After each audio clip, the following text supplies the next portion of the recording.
Bueno, le puse luces y sombras porque, como todos los temas, en este tema de la Inquisición, así como en el tema de las colonizaciones, hay aspectos positivos y aspectos negativos.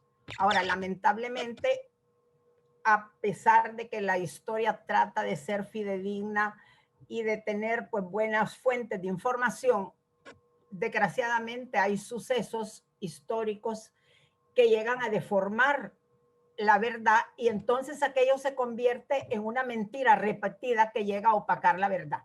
Un poco de esto ha ocurrido en la Inquisición. Siempre que la gente piensa en la Inquisición, piensa España. España la inventó, ella la estableció, la Iglesia Católica. Ayer leí un artículo en el periódico de un muchachito joven en que ponía esta frase. Dice, la Iglesia Católica desarrolló los métodos de tortura más crueles que la humanidad ha conocido.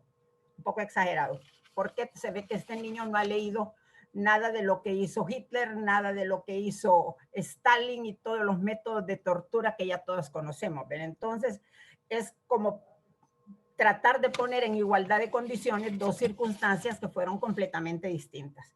Entonces vamos a empezar a ver de dónde nace la Inquisición y por qué. Vaya, hay que entender el momento histórico. En esa época, la Inquisición española comienza con los reyes católicos, pero la Inquisición en Europa comienza en el siglo X, en Alemania. ¿Por qué empieza? En primer lugar, hay una ignorancia tremenda y gran temor a las intervenciones diabólicas en la vida de las personas, tanto en las clases nobles como en el pueblo. Vaya, acuérdense que ya desde la Biblia, en el Antiguo Testamento, muchas veces enfermedades que hoy calificaríamos de epilepsia, lo consideraban posesión diabólica. Entonces, en el principio de la Edad Media y el final del Imperio Romano, la intervención del diablo la consideraban como algo normal. Había ignorancia también en temas científicos, lo que obligaba a solicitar la intervención de la iglesia en cuestiones temporales. Vaya, si ustedes se acuerdan, cuando uno hablaba del Imperio Romano y cuando uno hablaba del principio de la Edad Media, la institución más segura, mejor organizada, con más capacidad académica, era la Iglesia Católica. En una época en que los gobernantes no sabían leer, no sabían escribir, no entendían de filosofía, menos de derecho romano. Entonces lo que hacían era recurrir a la iglesia para que la iglesia les resolviera los asuntos que tenían de problema. Lo que es un error terrible porque la iglesia estaba para asuntos espirituales. Si no, fíjense ustedes, en este año que se está celebrando el 700 aniversario de la muerte de Dante, Dante se fue de Florencia por la sencilla razón de que el Papa le pidieron que le pusiera un gobernante a Florencia para que terminara la lucha entre los güelfos y los gibelinos, que eran los partidarios del Papa y los partidarios del emperador, y al Papa se le ocurrió poner a un príncipe francés. Nada que ver. ¿Qué sabía el hombre de política? Entonces, eso fue un desastre. Entonces, esta es de las cosas que obligan a la iglesia a meterse en asuntos que no son de su competencia ni de su conocimiento. Luego, atribuyen los desastres naturales, guerras o pestes, a la acción del diablo o brujería.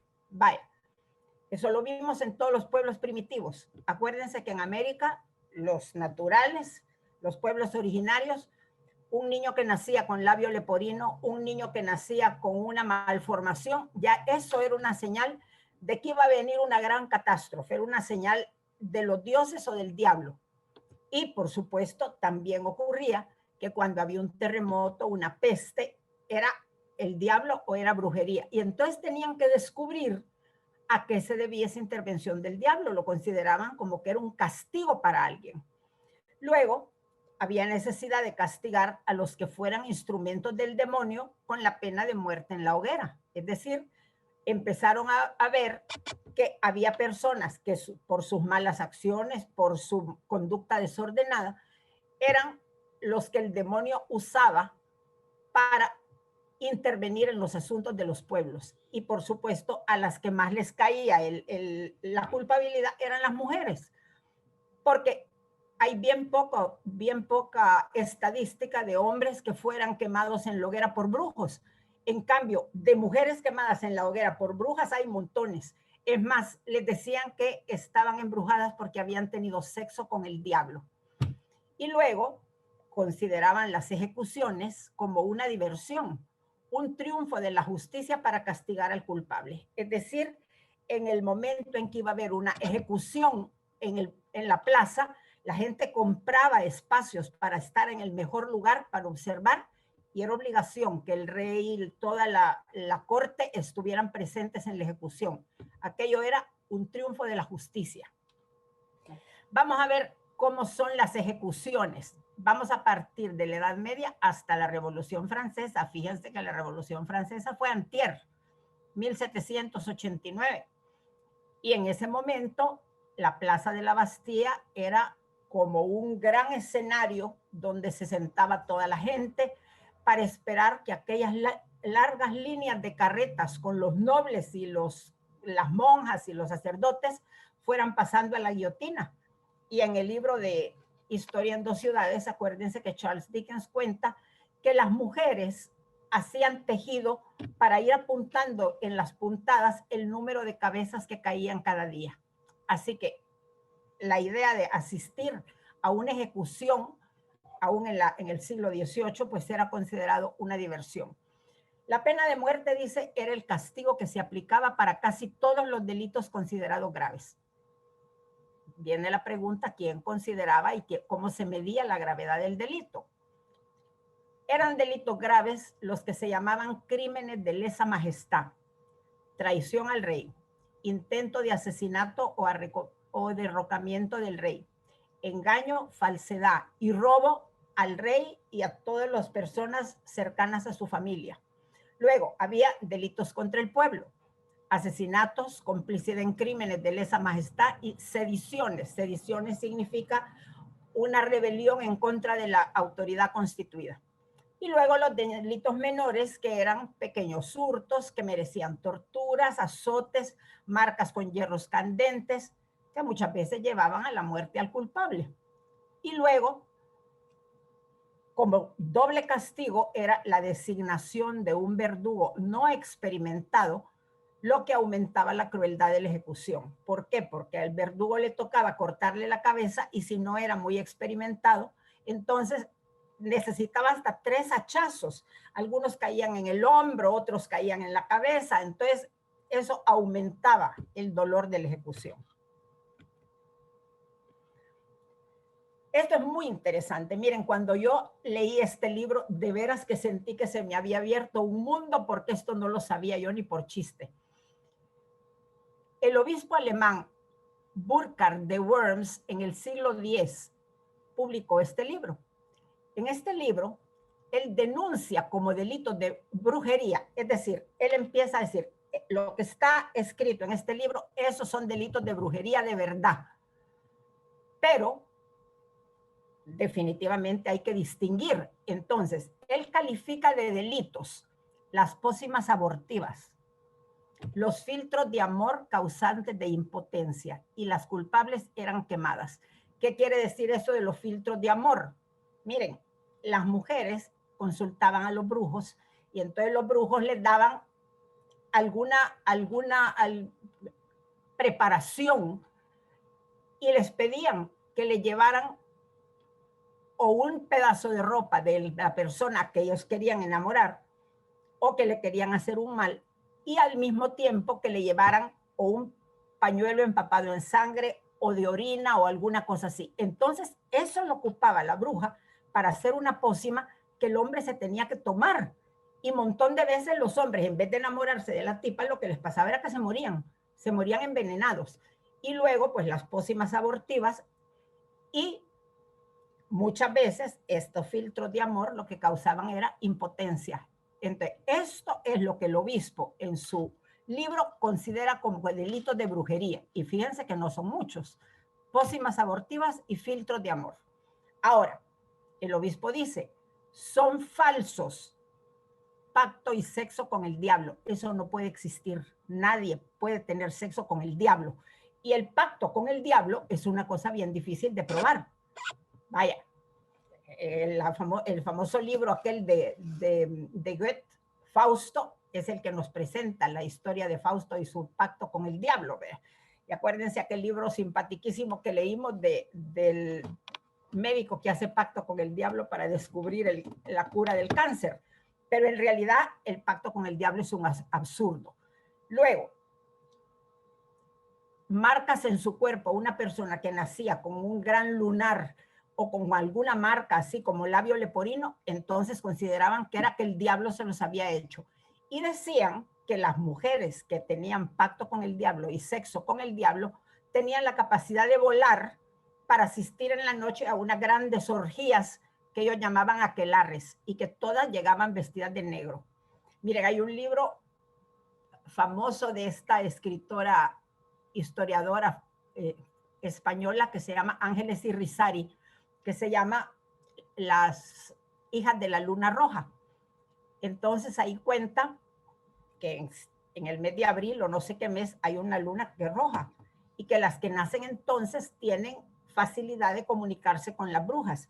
Entonces cuenta una historia divertida de unas brujas que se van a su aquelarre, regresan volando bien bolas y entonces se tienen que tomar una pócima para poder entrar a la casa por el hoyo de la cerradura, porque la pócima las hace chiquitas. Pero resulta que esta bruja viene tan borracha que se le olvida las palabras mágicas y la pócima quiere entrar por la cerradura y por supuesto que se desnuca y se muere.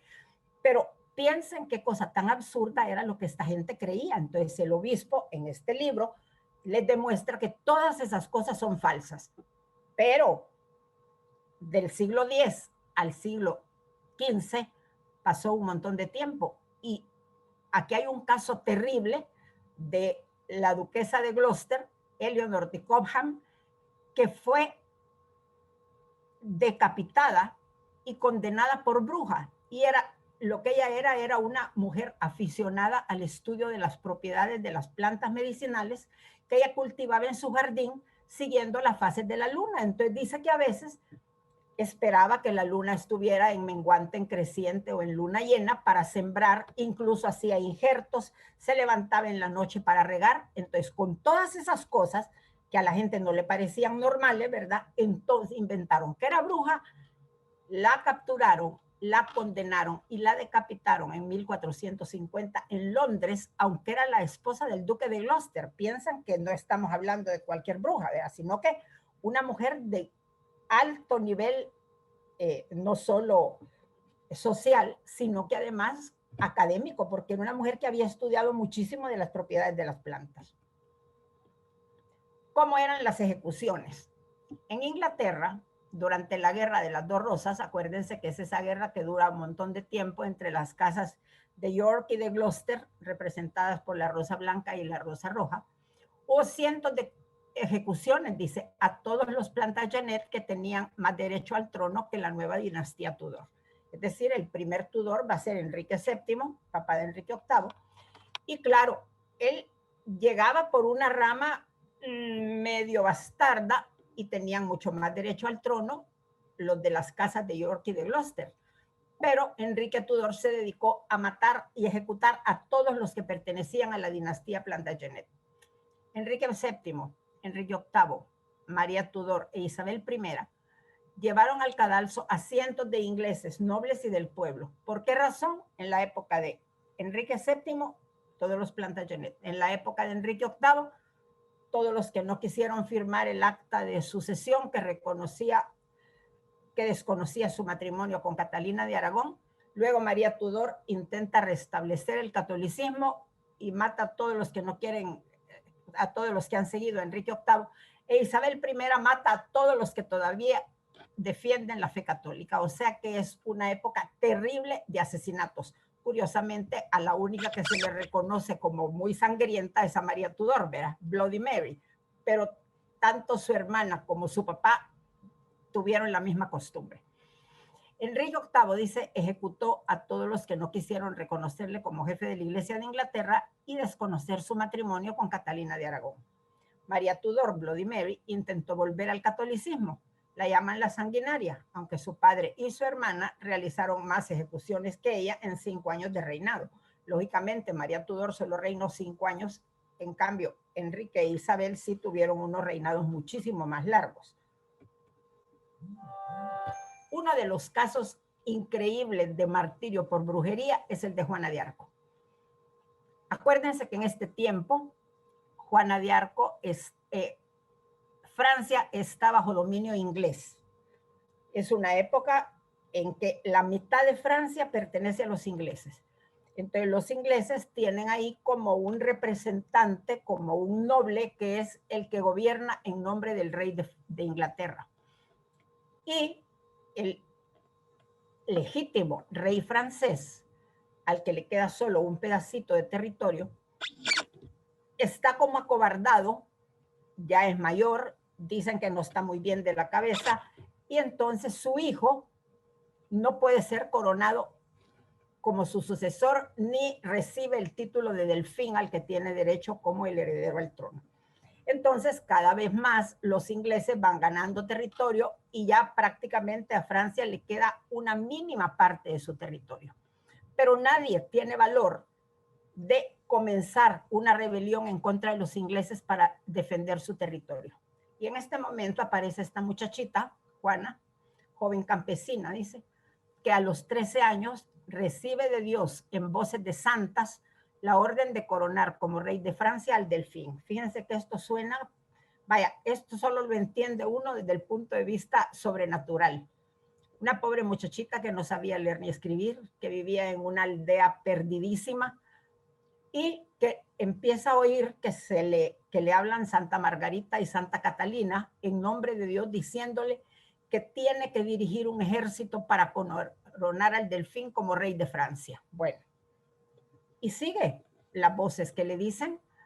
Lo primero que hace es cortarse el pelo, lo segundo, vestirse de hombre, mandarse a hacer una armadura, coger un caballo y con el estandarte de la flor de lis empieza a llamar a todos los campesinos de su pueblo y no sé, quizá el pueblo lo que necesitaba en ese momento era un chispazo y al ver a esta muchachita, pues todos los hombres se entusiasman y ella forma en un momento, pero rapidísimo, un gran ejército. Cuando uno lee la vida de Juana de Arco, entre paréntesis, la mejor es la de Mark Twain, entonces ahí se ve cómo ella, sin tener idea de estrategia ni de nada, logra vencer y someter a dos de las ciudades más fuertes que había y que estaban en poder de los ingleses. Entonces, al tener control de las ciudades más importantes, entonces ella dice que tiene que ir a buscar al delfín. Pero entre los caballeros franceses hay como un sentimiento de envidia contra Juana de Arco. ¿Por qué? Pues porque ella hizo lo que ellos nunca pudieron hacer. Entonces deciden jugarle una broma.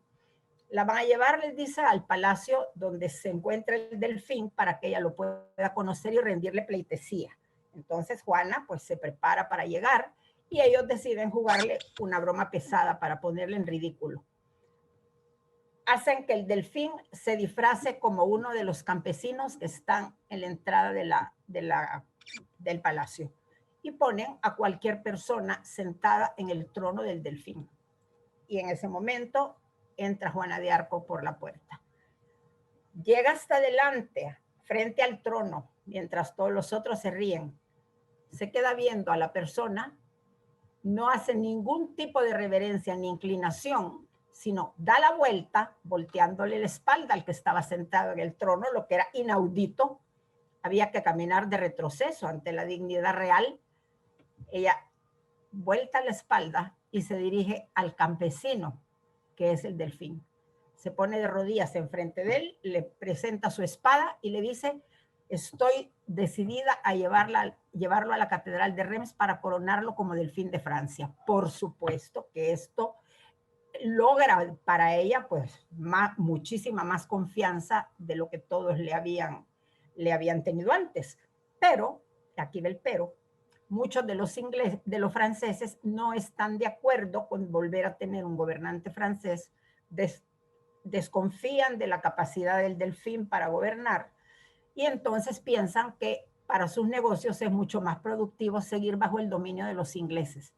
Entonces acusan a Juana de Arco de brujería, pacto con el diablo. Entre las cosas graves es cortarse el pelo y vestir ropa de hombre. Pasa presa durante como un año más o menos y la llevan a un tribunal. Lógicamente es un tribunal eclesiástico formado por teólogos franceses y lo que le preguntan a ella son temas de teología que solo los sacerdotes que habían estudiado en los seminarios los podía responder. La pobre cipota no tiene idea, para ella solo es Padre, Hijo y Espíritu Santo y Santa María la Virgen. Fuera del credo no sabía nada más. Entonces muchas de las preguntas no las puede contestar. Entonces eso es suficiente para probar que es bruja y que tiene pacto con el diablo. Entonces, en un acuerdo entre los franceses y los ingleses, condenan a Juana de Arco a ser quemada en la hoguera, y para que sea más cruel, que tienen que ponerle leña verde y mojada para que se tarde más el suplicio. En el año 1456, el Papa Calixto III reabre el juicio para rehabilitar a Juana de Arco, es decir, volver a ver todos los argumentos, todo lo que le preguntaron para ver si era lógico que lo hubieran condenado a muerte. Y finalmente, en el año 1920, es canonizada por el Papa Benedicto XV. Entonces, ahí tenemos un ejemplo perfecto de cómo era tan fácil condenar a alguien por brujería, aunque fuera totalmente inocente, ¿verdad? ¿Cómo empieza ya la Inquisición como tal? Viene de la palabra latina inquirere, que quiere decir buscar, examinar e investigar. Y comienza con los tribunales que el emperador Federico II Hohenstaufen estableció en Sicilia en el año 1220, o sea, en el siglo XIII. Comienza en Alemania. Para considerar la herejía como crimen de lesa majestad, acuérdense que ya dijimos que los crímenes de lesa majestad, que eran los que merecían la pena de muerte, eran asesinato al rey, sedición y todas esas cosas. Entonces, atentar contra la vida del rey es crimen de lesa majestad, y la herejía también va a ser considerada crimen de lesa majestad, por la amenaza que los herejes y sus seguidores suponían para la paz de los estados y sus consecuencias económicas. A veces nos cuesta entender por qué una herejía podía ser atentatoria a la paz de los estados y tener consecuencias económicas. Miren, tal vez hace unos 5 años no lo hubiéramos entendido, hoy es bien fácil entenderlo. Díganme si los musulmanes, una secta, no son una amenaza para la paz de los estados. Claro que es. ¿Por qué? Pues por el estilo por los mandatos de su religión, de la Guerra Santa, de que para irse al paraíso tienen que matar a los infieles. Entonces, así como hoy los musulmanes y su Guerra Santa son una amenaza para la paz de las naciones, en este tiempo también la herejía. Ya vamos a ver el caso de los cátaros, ¿verdad? Ante posibles abusos de usar pretextos religiosos para destruir a enemigos políticos, fíjense, el Papa Gregorio IX constituyó un tribunal cuyas facultades fueron después asumidas por un equipo de eclesiásticos. Es decir, ya desde entonces se vislumbra que se puede acusar de herejía a alguien que lo que es un enemigo político. Entonces el Papa Gregorio IX, con buena intención, hace este tribunal con facultades para analizar si lo que el otro dijo era herejía o no era herejía. Y luego dando a los herejes un tiempo de gracia para arrepentirse. Es decir, no son condenados a la primera. Hay ejecuciones de parte de los católicos y de parte de los protestantes. Miguel Servet es un español, un teólogo calvinista. Acuérdense, Calvino es el fundador de la nueva religión francesa del calvinismo, después de que Martín Lutero autoriza el libre examen. Él es médico, matemático, astrónomo, profesor en prestigiosas universidades en el siglo XVI. Es famoso por su obra sobre la circulación pulmonar. Participó en la Reforma Protestante, pero sus errores sobre la Santísima Trinidad lo condenaron a la hoguera en Ginebra. Lo condenaron los mismos protestantes, o sea que el hombre que había andado por un lado, por otro lado, que quizá más que como teólogo era valioso como médico, pero lo quemaron por dudar de la Santísima Trinidad.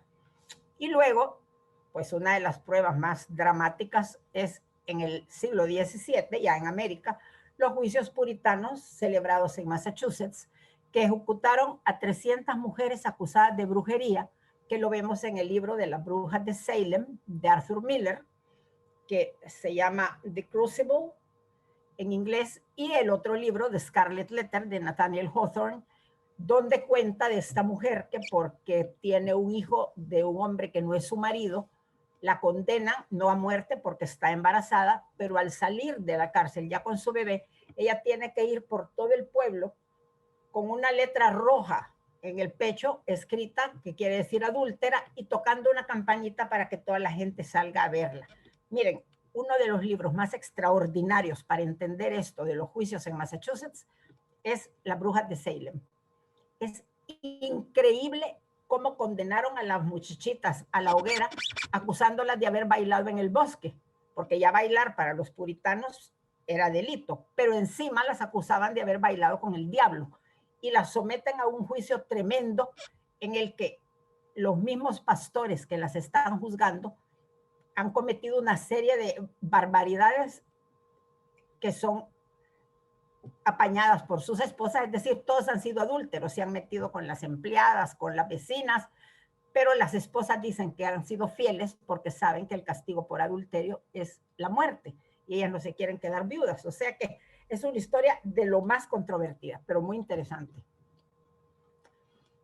¿Quiénes son los cátaros? Miren, esta es una de las cosas más peligrosas que ocurrieron en la Edad Media.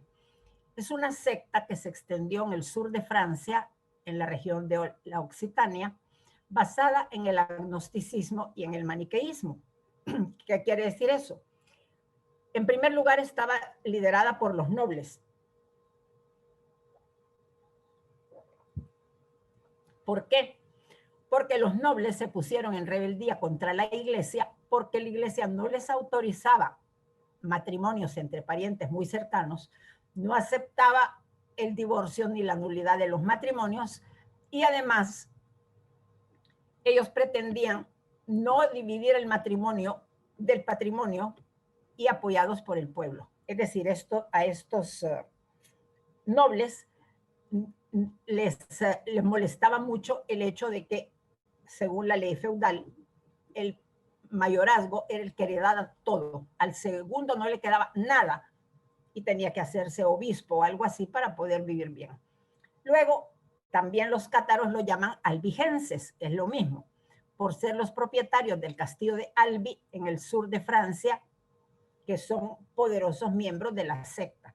Entre paréntesis, cuando uno habla de los albigenses y de los cátaros, hay que pensar en la ciudad de Carcassonne, en el sur de Francia, una de las ciudades amuralladas más bellas del mundo, a donde tienen una gran importancia los cátaros, porque ellos ahí es a donde se reúnen al final durante la guerra que les hacen los nobles y los príncipes de los alrededores. El sitio del castillo de Albi y el sitio de Carcassonne y la muerte de sus defensores constituyen dos de las batallas más crueles del final de la contienda. Yo aquí les pongo la novela La sangre de los inocentes de Julia Navarro, que cuenta exactamente con detalle todo el sitio al castillo de Albi y todas las leyes que ponían los cátaros albigenses y que fueron contrarios pues a la sociedad del momento y a las costumbres de la sociedad occidental, ¿verdad? El libro es maravilloso. ¿En qué creían los cátaros? Fíjense qué curioso. Ellos creían que había dos seres que eran los creadores del mundo. Uno era Dios y otro era Satanás. Dios creó el cielo y los ángeles, pero el demonio creó el mundo material, los hombres, las guerras y la Iglesia Católica. Es decir, los cátaros, que el nombre de ellos quiere decir puros, ellos consideraban que lo único que valía era lo sobrenatural, el alma. Todo lo material, el cuerpo y por lo tanto Jesucristo como hombre, eso era herejía y no existía. Es más, ellos prohibían las relaciones sexuales para no llenar este mundo de seres malditos que eran los hombres por haber sido creados por Satanás. Imagínense ustedes qué ideología más absurda. Pues absurda, y todo tuvo miles de seguidores. Dice entonces, los hombres son una realidad transitoria, una vestidura de la simiente de los ángeles. Es decir, la simiente de los ángeles es el alma, pero lo de afuera, el cuerpo, es creación del demonio. Negaban la encarnación de Cristo, por supuesto.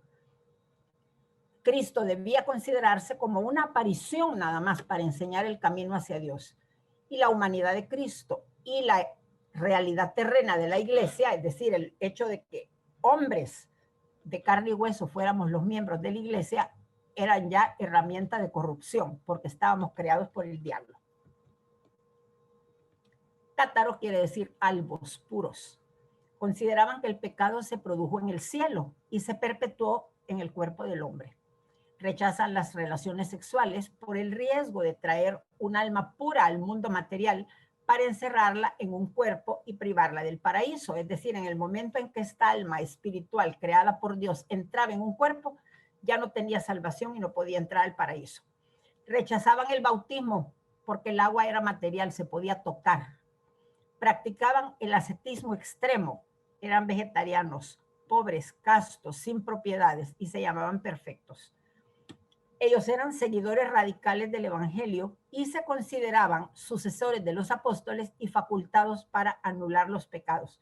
Pero aunque no lo crean, eran miles que se incorporaban a la secta y empezaban a recorrer los pueblos, pero así en masa, en chusma, para convencer a los habitantes de cada pueblo de que se unieran a ellos y que les ayudaran. Pues ahí era donde aprovechaban para abastecerse de comida y todo, porque por mucho que detestaran lo material, siempre tenían que comer, ¿verdad? Llega un momento en que se ha extendido tanto la herejía, tiene tantos seguidores que suponen un peligro no solo para la iglesia, sino que para el gobierno de los estados. El pueblo se entusiasma con los perfectos y aumenta el número de creyentes apropiándose de pueblos enteros. En 1147, el Papa Eugenio III envía a San Bernardo de Claraval, que era un gran teólogo, San Bernardo, y a Santo Domingo de Guzmán, otro teólogo, a predicar contra la herejía, pero son rechazados por algunos obispos y por los fieles. Fíjense que aunque parezca absurdo, muchos obispos están a favor de la herejía de los cátaros. Y aunque estos dos santos son de los teólogos más reconocidos, les cuesta muchísimo que la gente los escuche.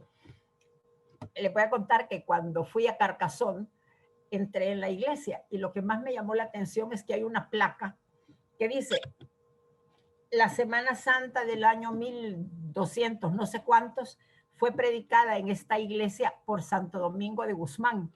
Qué impresión se siente ver figuras que para uno solo existen en la historia y en el imaginario, y que allí cabal el hombre había pasado y había predicado la Semana Santa, ¿verdad? Dice que el pueblo se entusiasma con los perfectos y aumenta el número de creyentes. Ah, no, esto ya lo puse. Los cátaros entonces van a ser condenados por los concilios de Tours y de Letrán, y el Papa Inocencio III los amenaza con excomunión. Fíjense cómo sería de serio que necesita 2 concilios para que todos los obispos de toda la iglesia analicen la herejía, la doctrina y todo, y los condenen.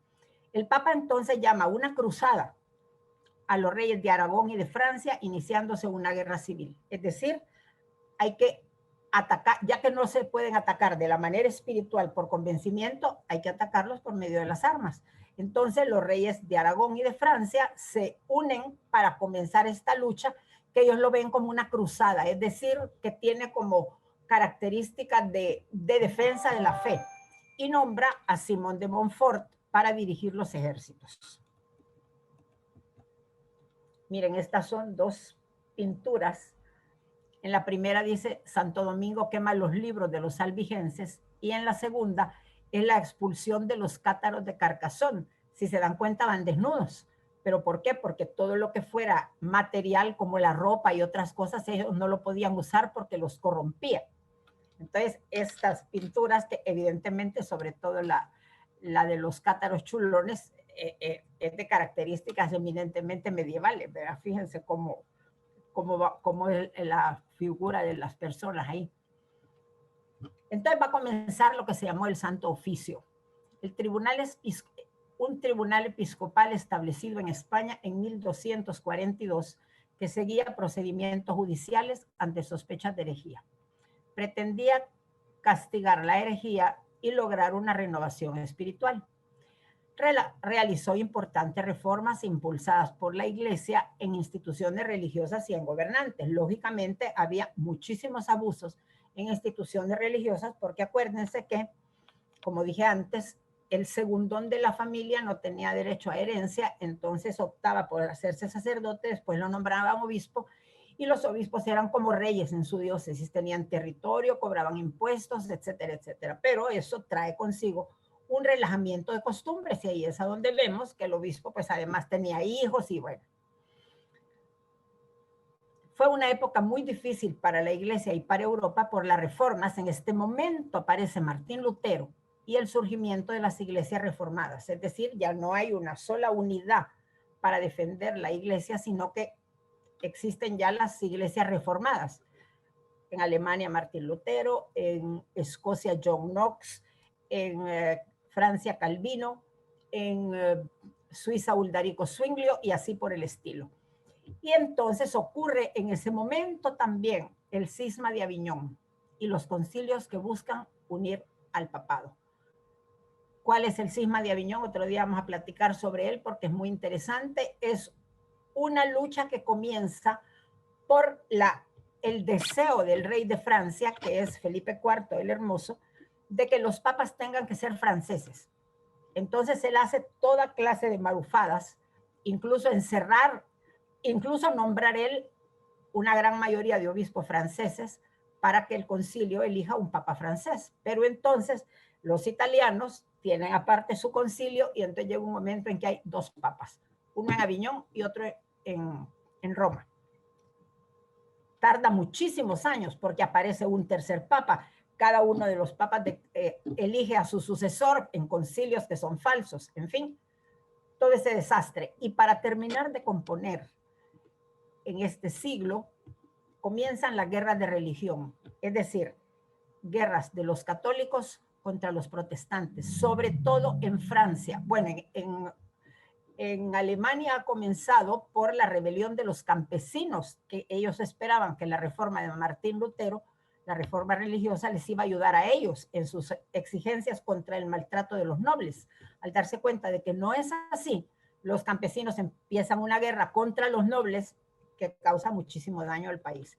Pero también en Francia están los hugonotes, y en ese momento la reina Catalina de Médicis, que se supone la gran campeona del catolicismo, lo que hace es mandar a matar a todos los hugonotes, fueran malos, buenos o regulares, en la famosa noche de San Bartolomé, el 24 de agosto, que es una de las situaciones más horribles, porque ella lo hace en venganza, porque los protestantes han matado no sé cuántos católicos en una batalla anterior. No me acuerdo si es la del sitio de La Rochela, no estoy seguro.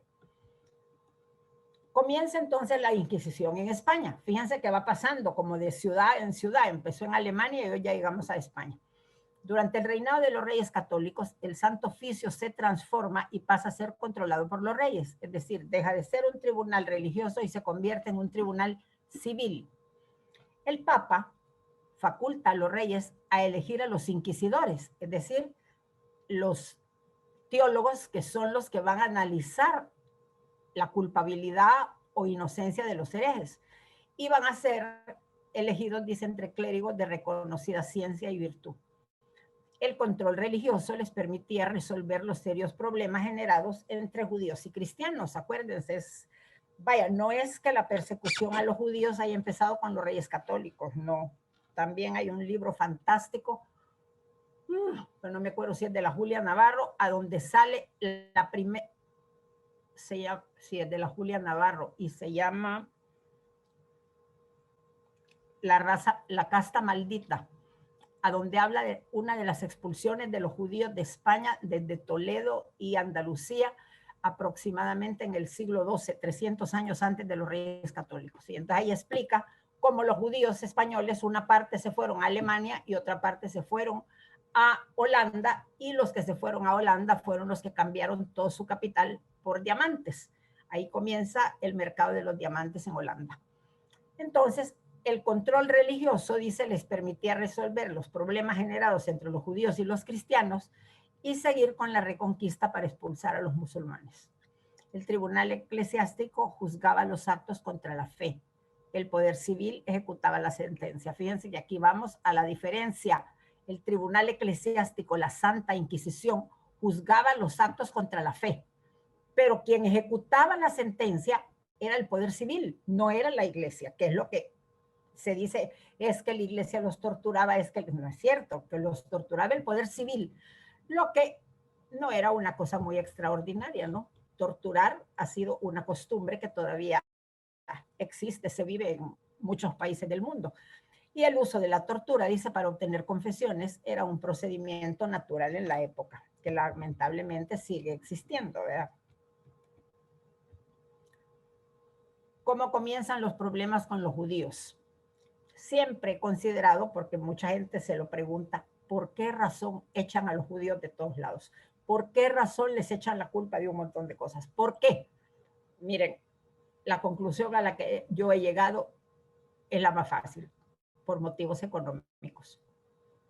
Puede haber muchos otros motivos, que si religiosos, que si no sé qué, no. El motivo económico es el detonante.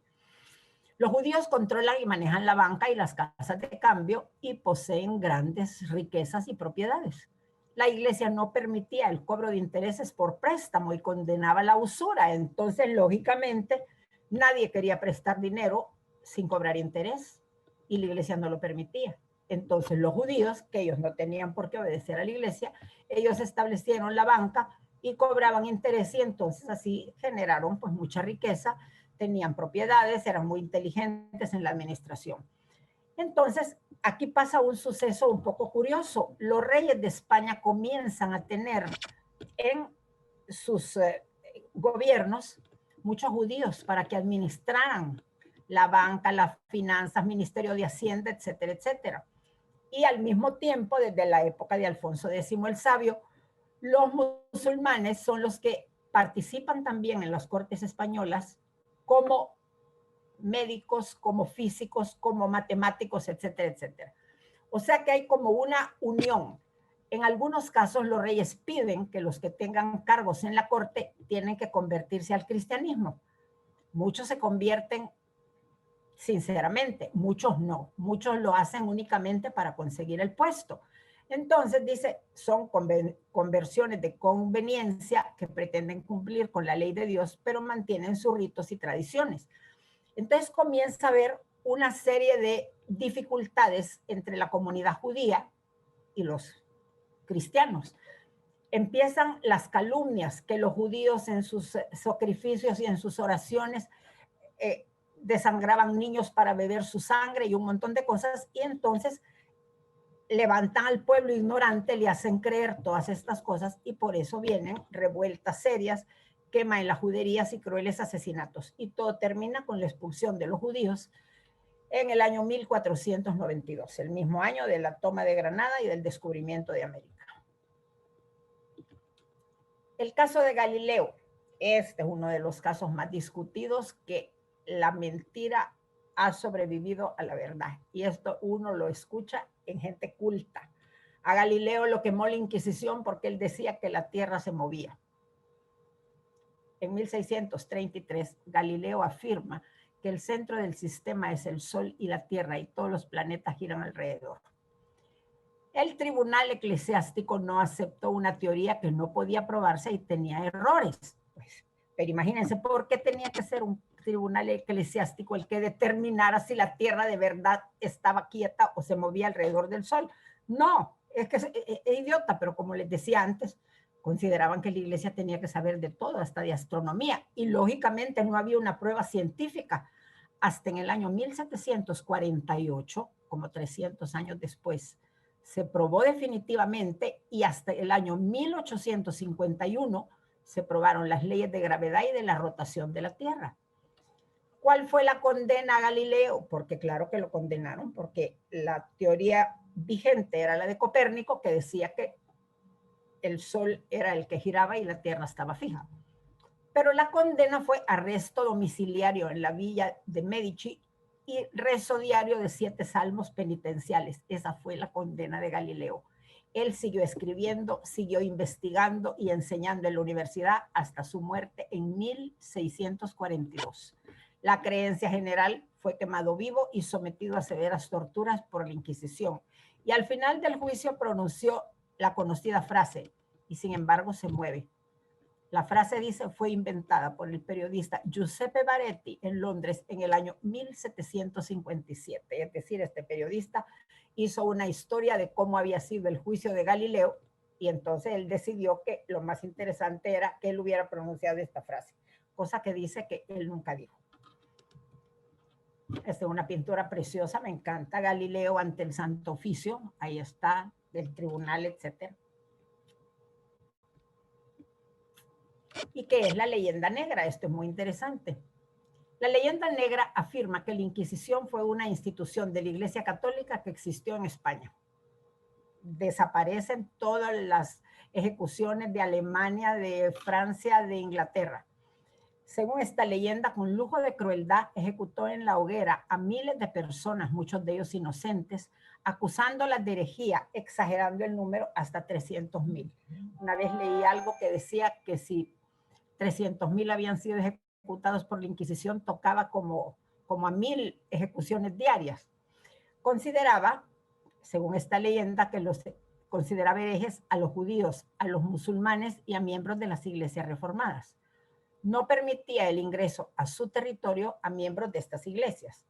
Y las conversiones en Francia y Alemania a estas nuevas sectas dieron inicio a las guerras de religión que causaron más muertes que la Inquisición en España. O sea que uno no puede decir, esta medida era sabia, esta medida no era sabia. En España no permitía que entraran protestantes anglicanos ni nada, y en Francia sí, pero las guerras de religión en Francia fueron mucho más crueles que las que ocurrieron en España.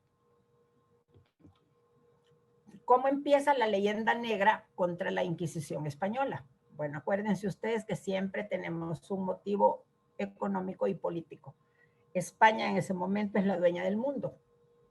Es dueña de todos los territorios que aportó Carlos V, Alemania, los Países Bajos, gran parte de lo que hoy es Italia, y toda América, Portugal, España, además, y parte del África. Entonces, lógicamente, hay envidia de parte de las otras naciones de la riqueza de España. Hay una cantidad de libros escritos por teólogos protestantes o enemigos de España que habían sido expulsados por los reyes. El más interesante de estos libros es el que escribe el inglés John Foxe, que se llama El libro de los mártires, y relata la vida y tormentos de protestantes ejecutados por la Inquisición española.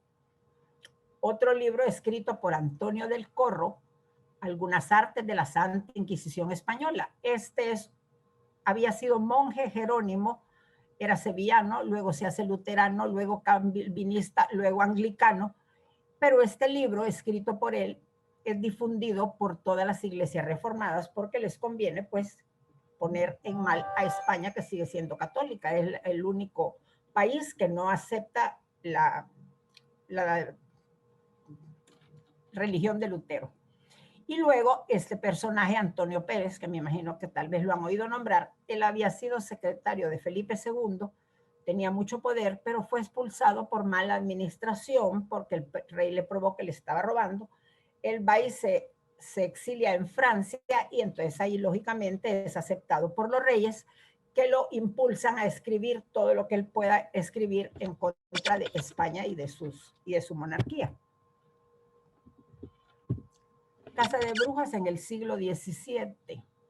En 1692 fueron quemadas 20 mujeres en Salem, Massachusetts, acusadas de brujería. Razones: fanatismos puritanos, rencillas entre familias pudientes, fervor por defender la integridad de la fe.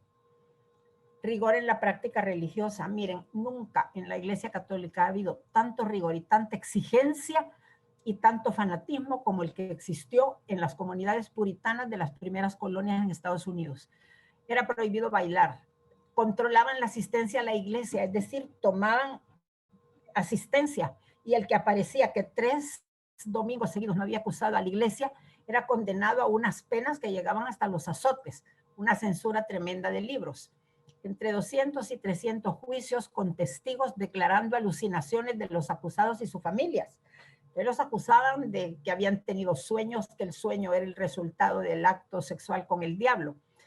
Niñas bailando en el bosque, volando, dice, y teniendo sexo con el demonio.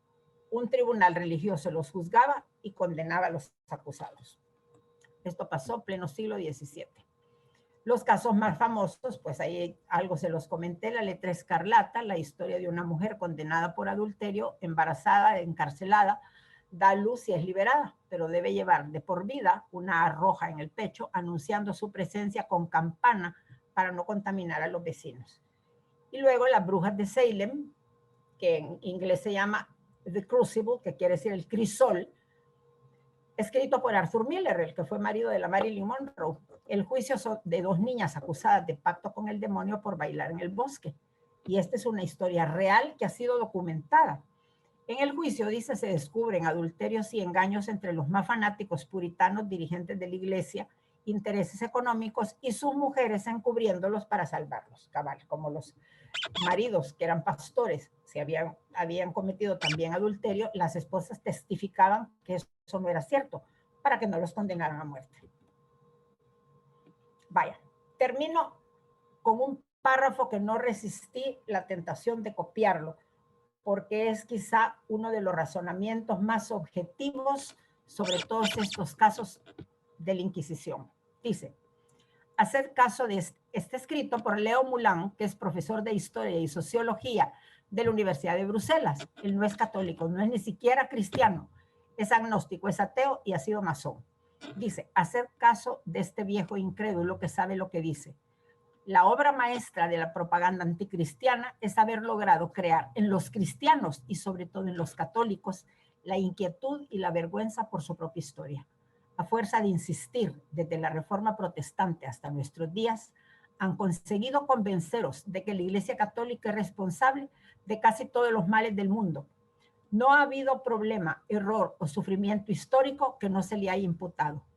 Y vosotros, casi siempre ignorantes de vuestro pasado, habéis acabado por creerlo y hasta respaldarlo. En cambio yo, agnóstico, pero también historiador que trata de ser objetivo, os digo que debéis reaccionar en nombre de la verdad. Y ahora habla de la Edad Media. La Edad Media es considerada como de oscurantismo porque estuvo inspirada en la fe del Evangelio. Si eso es cierto, ¿por qué lo que nos queda de aquellos tiempos es de una belleza y una sabiduría incomparables? Pienso yo en las catedrales, en los palacios, en los museos, tanto en Europa como en América. Y aquí tenemos un último testimonio. Pierre Chonu es un historiador calvinista, tampoco es católico, pero tiene una profundidad en sus análisis históricos que de veras le da todo el prestigio que ha desarrollado. Él dice: desde el siglo XVI, las potencias nórdicas reformadas, Holanda e Inglaterra, iniciaron en sus dominios de ultramar una guerra psicológica, inventando la leyenda negra de la barbarie y opresión de España en el Nuevo Mundo, actualizada mediante protestas virulentas contra la celebración de los 500 años del descubrimiento de América. La leyenda antihispánica de las matanzas de los indios por España encubre la destrucción de los pueblos indígenas de Estados Unidos, apoyada en la interpretación protestante de la Biblia. Es decir, esta es la justificación que tienen los americanos de por qué ellos mataron a todos los pueblos indígenas originarios. Dice: los judíos, que fueron el pueblo elegido por Dios para llegar a la tierra prometida que no les pertenecía, debieron aniquilar a sus anteriores habitantes. Es decir, así como los judíos para entrar a la tierra prometida, que era la tierra de Canaán, que tenía por ciudad Jericó, ellos destruyeron y mataron a todos sus habitantes. Entonces, como eso está en la Biblia, eso es lo que hace que los primeros colonizadores americanos hayan destruido a todos los indígenas, porque era como un mandato que aparece en la Biblia con la destrucción de los habitantes de la tierra prometida. Así que ahí tenemos, señoras.